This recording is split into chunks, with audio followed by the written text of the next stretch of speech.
मैं चंद्रपाल सिंह साख पत्रकार हिंदुस्तान मैनपुरी। आज की ये सबसे रोचक और महत्वपूर्ण कहानी है, ज्ञानवर्धक कहानी है। आइए सुनते हैं। एक प्रसिद्ध साध्वी हुई है। जवानी में वह बहुत ही खूबसूरत थी। एक बार चोर उसे उठाकर ले गए और एक वेश्या के कोठे पर ले जाकर उसे बेच दिया। जब उसे वही कार्य करना था जो वहाँ की बाकी औरतें करती थी। इस नए घर में पहली बार रात को उसके पास एक आदमी लाया गया। उसने तुरंत बातचीत शुरू कर दी। आप जैसे भले आदमी को देखकर मेरा दिल बहुत खुश है। वह बोली, आप सामने पड़ी कुर्सी पर बैठ जाएं। मैं थोड़ी देर परमात्मा को याद में बैठ लूं। अगर आप चाहें तो आप भी परमात्मा की याद में बैठ जाएं। यह सुनकर उस नौजवान की हैरानी की कोई हद न रही। वह भी उस औरत के साथ धरती पर ही बैठ गया। फिर वह उठी और बोली, मुझे विश्वास है कि अगर मैं आपको याद दिला दूं कि एक दिन हम सबको मरना है तो आप बुरा नहीं मानेंगे। आप यह भी भली भांति समझ लें कि जो पाप करने का आपके मन में चाह है वह आपको नरक की आग में धकेल देगा।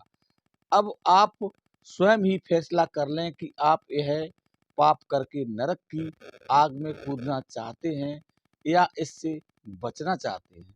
यह सुनकर नौजवान हक्का बक्का रह गया और उसने सबल कर कहा, हे पवित्र औरत, देवी के समान तुमने तो मेरी आंखें खोल दी, जो अभी तक पाप के भयंकर नतीजे की तरफ से बंद थी।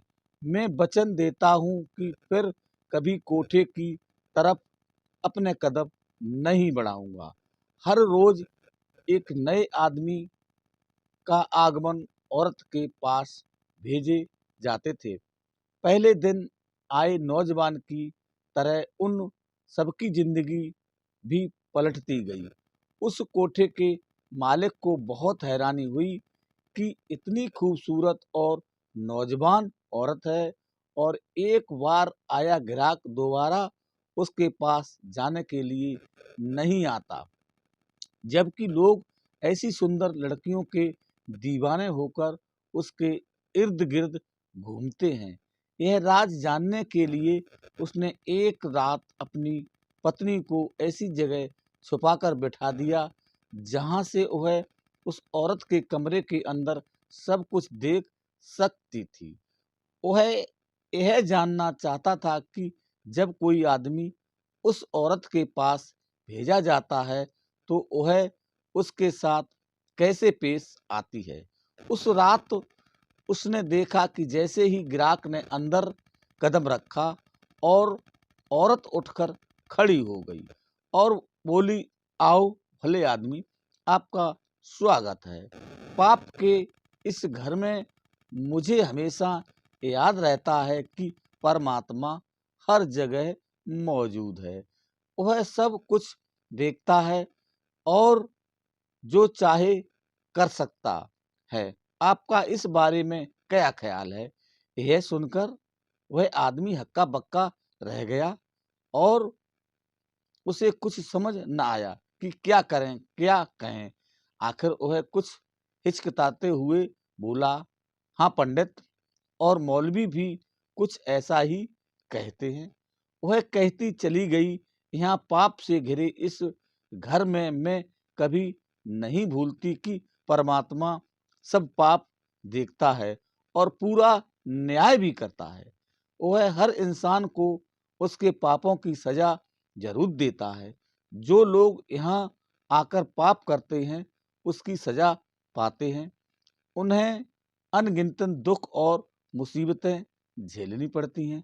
मेरे भाई, हमें मनुष्य जन्म मिला है भजन बंदगी करने के लिए, दुनिया के दुखों से हमेशा के लिए छुटकारा पाने के लिए, परमात्मा से मुलाकात करने के लिए, न कि जानवरों से भी बदतर बनकर उसे बर्बाद करने के लिए।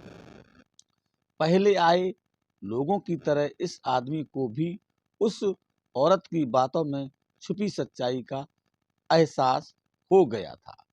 उसे जिंदगी में पहली बार महसूस हुआ कि वह कितने घोर पाप करता रहा है और आज फिर करने जा रहा था। वह फूट फूट कर रोने लगा और औरत के पांव पर गिरकर क्षमा याचना मांगने लगा। औरत के शब्द इतने सहज, निष्कपट और दिल को छू लेने वाले थे कि उस कोठे के मालिक की पत्नी भी बाहर आकर अपने पापों का पश्चाताप करने लगी।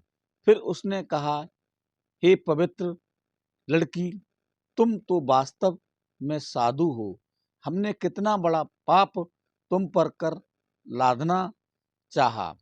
इसी वक्त इस पाप की दलदल से बाहर निकल जाओ। इस घटना ने उसकी अपनी जिंदगी को भी एक नया मोड़ दे दिया और उसने पाप की कमाई हमेशा के लिए छोड़ दी। यह कहानी शिक्षा देती है कि परमात्मा के सच्चे भक्त जहाँ कहीं भी हों, जिस हालत में हों, वे हमेशा मनुष्य जन्म के असली उद्देश्य की ओर इशारा करते हैं और भूले भटके जीवों को नेकी की राह पर चलने की प्रेरणा देते हैं। यह औरत कोई और नहीं, महानुसंत, महान साधु राबिया बसरी थी। इसलिए हमें हमेशा माया के लोभ से बचना चाहिए और ज़्यादा न सही पर कुछ समय परमात्मा, ईश्वर, भगवान की आराधना में जरूर लगाना चाहिए। सतनाम का ध्यान जरूर करना चाहिए। बुरे कामों से बचें, अच्छे कामों पर ध्यान दें, अच्छी पुस्तकें पढ़ें तो आपका जीवन जरूर धन्य होगा। हमारी ये एक कहानी प्रेरणादायक आपको मैंने सुनाई है। मेरी खुद की कहानी लिखी नहीं हुई है, हमें ये कहानी प्राप्त हुई है। ये मेरी आपको कहानी कैसी लगी, ज्ञानवर्धक की, हमारे न्यूज़ CPS चैनल को ज़रूर सब्सक्राइब करें, लाइक करें। अन्य खबरों एवं कहानियाँ देने के लिए हमारे 6399 21 0 274 एवं 9411 252 104 पर हमें जरूर अवगत कराएं। एक बार आपका इस कहानी को प्रेम से सुनने के लिए और इस पर हम चाहते हैं कि आप लोग चलें। एक बार बहुत बहुत धन्यवाद, बहुत बहुत साधुवाद। साहेब बंदगी, साहेब बंदगी, साहेब बंदगी, आप लोगों का बहुत बहुत शुक्रिया।